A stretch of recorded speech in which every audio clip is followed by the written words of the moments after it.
Live from downtown Detroit, home of WDIV and Click on Detroit, Local 4 News at 11 starts now. The decibel level is jumping here, and that's because there's a freeway on the other side of that berm here. Coming up, we'll tell you why this neighborhood can't get a sound wall, yet the local cemetery can. It was his lifeline, the pickup truck an elderly, disabled Detroit man had saved up to buy. He come right up to my window and pointed a gun in my face. He had it less than a month before being carjacked and beaten on Detroit's east side. And tonight, he is out of the hospital after being kicked, punched, and thrown to the ground. He has his life, but not the lifeline he used to get around. Mara McDonald is live at Detroit Police Headquarters tonight. Mara, without that truck, he's essentially homebound. He is, Kimberly. You know, he's got a scooter. That's great. He's got some really nice neighbors who are trying to help. But other than that, right now, he's simply stuck. I've been in this chair for about 3 years. Robert is asking us not to show his face. He's worried his attacker will return. I was determined to get me a vehicle. So I figured, you know, at least I'll have my mobility, and I saved and saved. Buying a 2004 Ford F-150 Heritage pickup like this one, but in this blue color. Robert has a non-functioning hip, but he can stand on one leg. And I opened the back door, put my walker in there, closed it, got in the truck, and off I went. On August 7th, he was driving home and was at the intersection of Charlevoix and Bewick on the east side. I come up to the stop sign, and out of nowhere, this guy comes up, points 45 in my face, and tells me to get out of the truck. Robert does what he's told, but he moves slowly. His attacker grabs the 71-year-old by the hair, threw his frail frame out of the truck, and then started punching and kicking. He blacked out. I was laying on the ground. EMS was standing over me. I couldn't get up. I didn't have my walker. Back here live, that's right. Not only did this carjacker take the pickup truck, the walker was in the back seat area of the pickup truck, so he was out of both. He spent 2 days in the hospital. The hospital helped him out with a walker, so at least he's got a walker and he's got a scooter, but he desperately needs that truck. If you see that 2004 model in that blue color driving around a neighborhood and it seems to be new and not really something that has been there in the past, DPD would really like to hear from you. They are working this case right now. His neighbors are trying to come up with a GoFundMe to try and help him raise funds for this. He simply does not have the cash to go out and buy another vehicle at this point. We're live at Detroit Police Headquarters. I'm Mara McDonald. Back to you.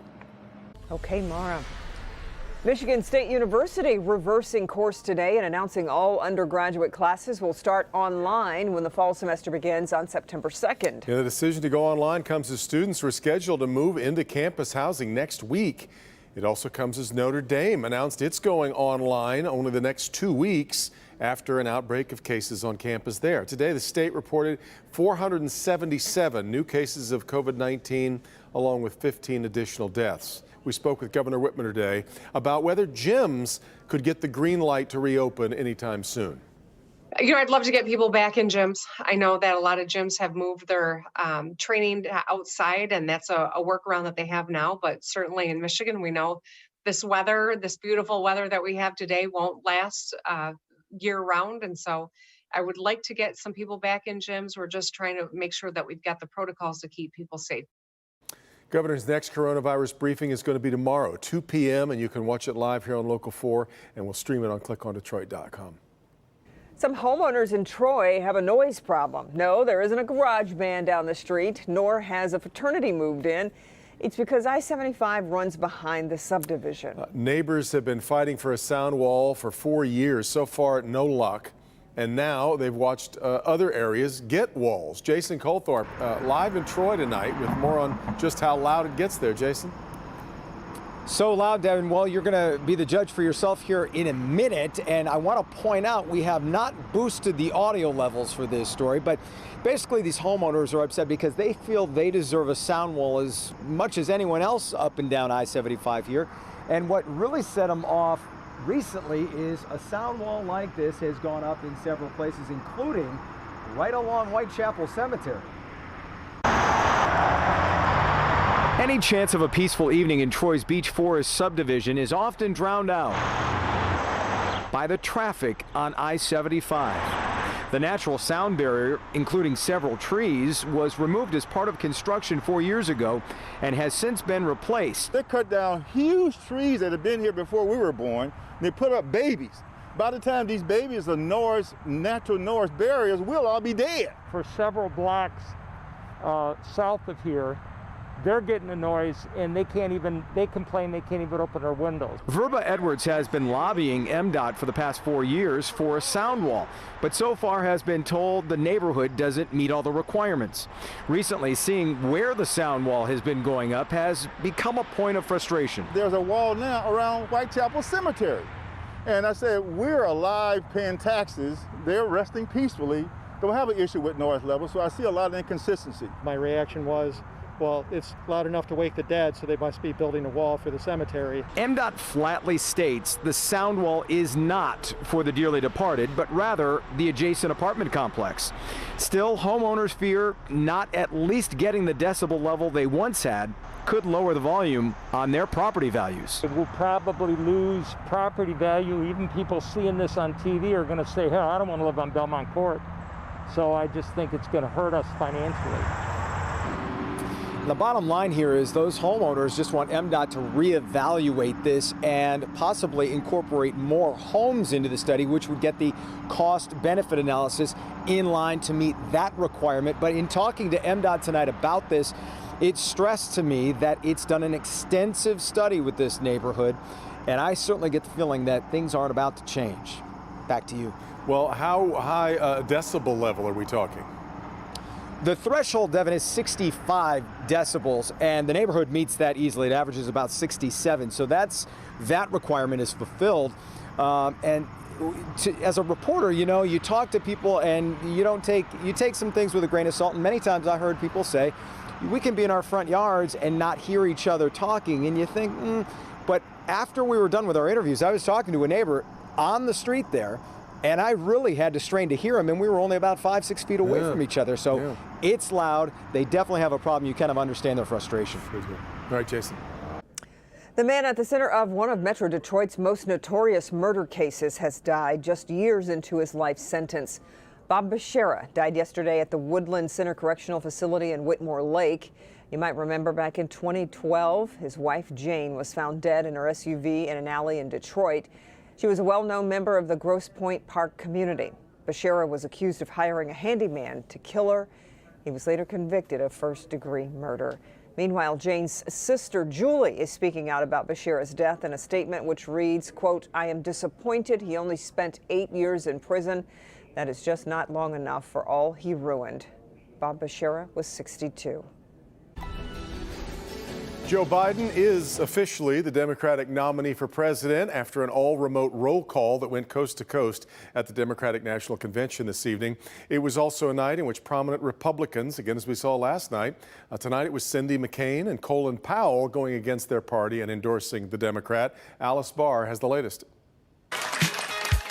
Night 2 of the Democratic National Convention, and another first. Alabama cast. Colorado will cast. Georgia cast our 117 votes. A virtual roll call vote as delegates all over the country officially nominate Joe Biden as their candidate. Thank you very, very much. From the bottom of my heart, thank you all. It means the world to me and my family, and I'll see you on Thursday.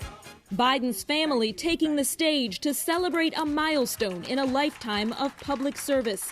Dr. Jill Biden later speaking in deeply personal terms about the heartbreak and perseverance that formed her husband's character.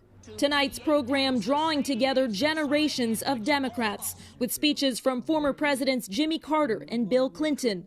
At a time like this, the Oval Office should be a command center. Instead, it's a storm center. There's only chaos. 17 young speakers, rising stars, joining forces for a reimagined keynote address. We stand with Joe Biden because this isn't just about defeating Donald Trump. We are in this to win for America. And Representative Alexandria Ocasio-Cortez setting the goalposts for the party's progressive future. 21st century social, economic, and human rights including guaranteed health care. At the same time, Biden picking up support from more prominent Republicans, including the late Senator John McCain's wife, Cindy, and former Secretary of State Colin Powell. A broad spectrum of voices that Joe Biden and Kamala Harris hope will resonate with voters across the country. Alice Barr, Local 4.